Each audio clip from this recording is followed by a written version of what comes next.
Perkenalkan, namaku Baskoro. Ketika kejadian ini berlangsung, aku adalah mahasiswa sebuah jurusan di FPBS UPI. Penghuni tetap sebuah gedung yang konon kabarnya adalah gedung tempat penyiksaan mahasiswa dan mahasiswi baru FPBS. Orang-orang menyebutku sebagai kuncen, alias juru kunci, alias mahasiswa kekal yang tidak lulus-lulus. Tepat di belakang gedung adalah lokasi tempat biasa aku nongkrong dan menghabiskan waktu pada siang hari. Namun, ketika matahari mulai tenggelam, waktunya aku kembali ke peraduan di dalam gedung tersebut.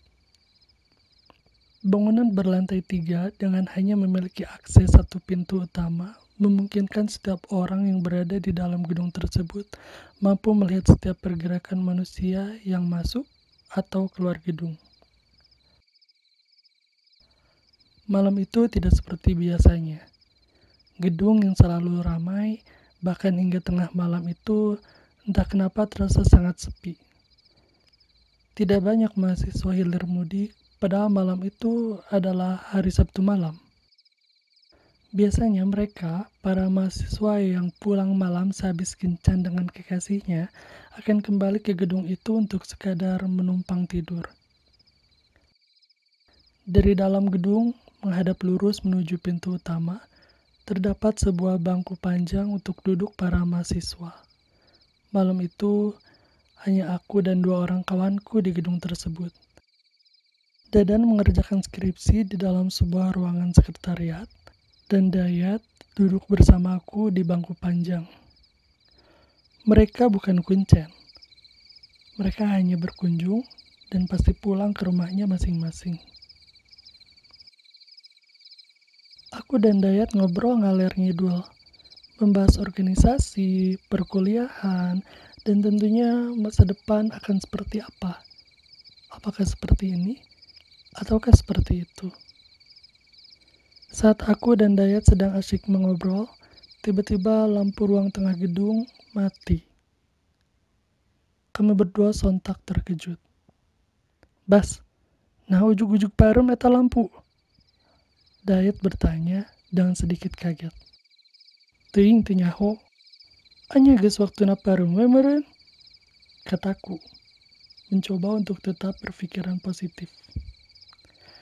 Aku dan Dayat posisi mengobrolnya tidak terlalu dekat, mungkin berjarak sekitar 2 meteran. Tidak lama setelah lampu ruang tengah mati dan ruangan menjadi gelap, dari ruang kosong antara aku dan Dayat tiba-tiba muncul suara yang sangat dekat. Beberapa kali suara tertawa perempuan itu kudengar sangat jelas dan begitu dekat dengan telinga.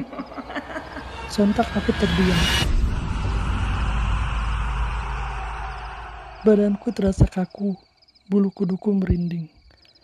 Walau berat, kupaksakan untuk menoleh ke arah Dayat.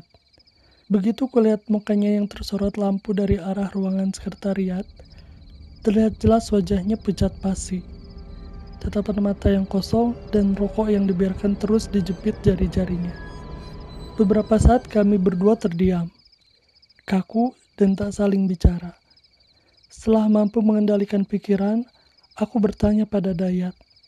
Saat itu aku berpikir, mun si Dayat ngajawab, berarti saya tak sadar. Mun teu ngajawab, saya tak kasurupan.